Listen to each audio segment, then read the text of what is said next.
Let's jump right into this. Today we're unpacking a truly breathtaking epic. We're looking at an ancient narrative of duty, fate, and the incredibly heavy sacrifices required to build an empire.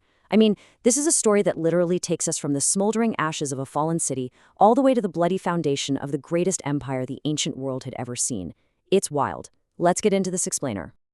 Now, to understand the rise of Rome, we actually have to start at the bitter end of another legendary era.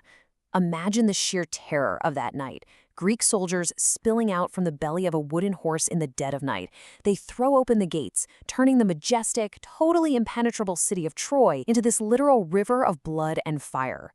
Section 1. Ashes of Troy. So right in the middle of this slaughter, we find our guy, a Trojan prince named Aeneas, and he is ready to fight to his absolute last breath. He wants to die defending his home, which, makes sense. But then his mother, who just so happens to be the goddess Venus, steps in and stops him. She delivers this divine command that completely shifts his destiny. Suddenly, he's no longer meant to be a fallen warrior. He's been chosen as a savior. I love this part because it just brilliantly illustrates the sheer physical burden of leadership. Think about it. Aeneas doesn't just pack a bag and leave. He literally carries his elderly, disabled father on one shoulder, securing Troy's sacred fire right in his father's lap. And with his other hand, he's tightly gripping his young son Ascanius. So he is physically carrying his past on his back while holding his future by the hand. They flee to the dark shadows of Mount Ida, build 20 ships out of ancient pines, and basically just sail off into the great unknown. Section 2. Carthage's Cursed Love. Okay, so Jupiter had promised them Italy. Simple enough, right? Well, Juno, the queen of the gods, deeply despises the Trojans, and she unleashes absolute havoc on their voyage. It's cursed. They face these horrifying bird women called harpies, they narrowly escape the one-eyed Cyclops, and then they suffer the agonizing loss of Aeneas' father, Anchises, in Sicily. And just when they finally think they're close, Juno stirs up this massive storm that completely shatters their fleet, washing them ashore on the scorching sands of North Africa. So they wash up in Carthage, which is this newly built city ruled by the beautiful, widowed Queen Dido. She actually takes these battered refugees in. And during these magnificent banquets, Aeneas recounts the tragic fall of Troy.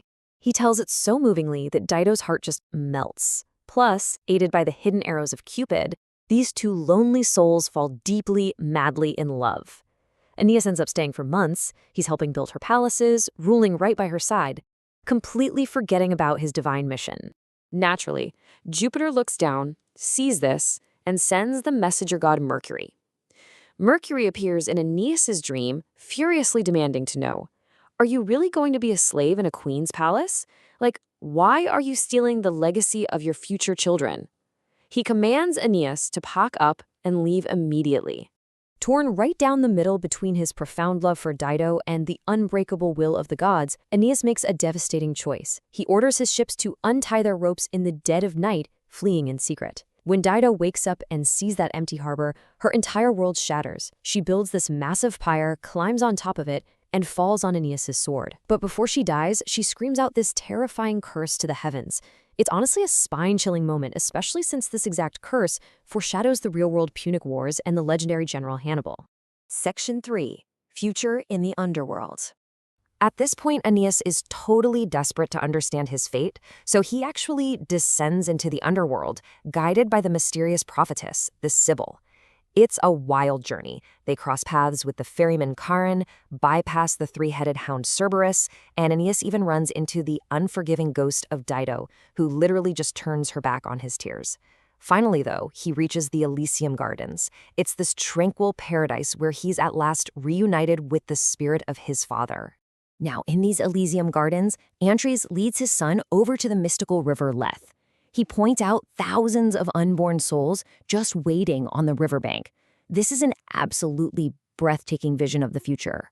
Anchises points directly to the souls who are going to become Romulus, the actual founder of Rome, Julius Caesar, and Augustus, the guy who will bring about a golden age. Anchises delivers this incredibly striking message to his son. And honestly, this changes everything for Aeneas. Seeing that his immense, soul-crushing suffering isn't just for nothing, that it has this glorious world-changing purpose, it completely ignites a brand new faith within him. Now he finally has the strength to face exactly what comes next. Section 4. Bloody war in Italy. So they make it to Italy. The local ruler, old King Latinus, welcomes them with open arms. You see, a prophecy had told him he had to marry his daughter Lavinia to a foreign prince to spark a massive empire. He takes one look at Aeneas and recognizes him as that prince. The catch?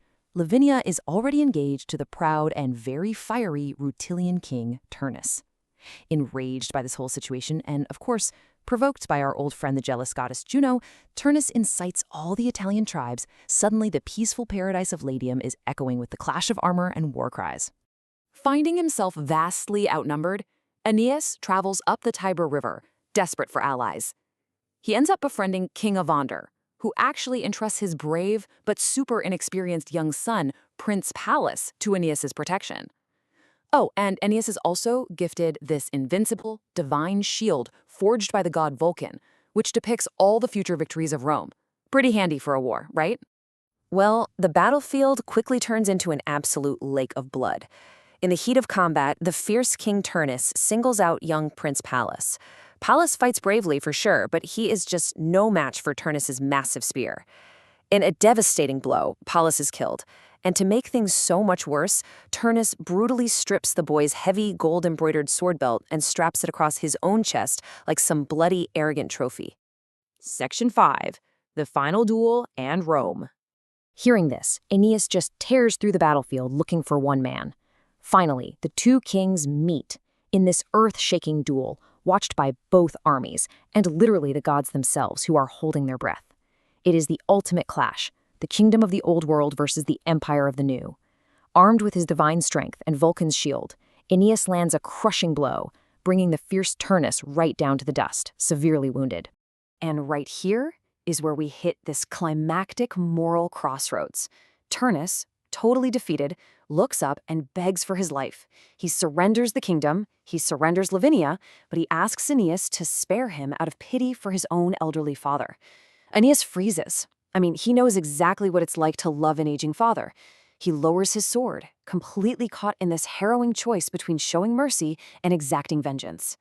Just as Aeneas softens, right as he's about to show mercy and end the war, his eyes lock onto Turnus's shoulder. There it is, the stolen, gleaming belt of the murdered young Pallas. The memory of his fallen friend instantly extinguishes any spark of mercy. In a massive surge of dark, blazing fury, Aeneas screams his final words and plunges his sword deep into Turnus's chest. As Turnus's proud, indignant soul flees to the underworld with a groan, the epic concludes. The war is over.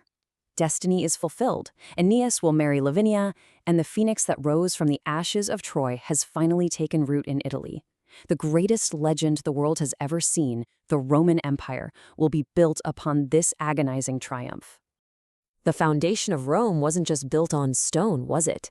It was built on broken hearts, cursed lovers, the blood of young princes, and a hero who had to abandon his own humanity to become an instrument of fate. It leaves us with this really haunting realization about history. Is an empire's eternal glory ever truly worth its tragic, bloody sacrifices? Thank you for joining me on this explainer, and remember to keep questioning the history behind the legends.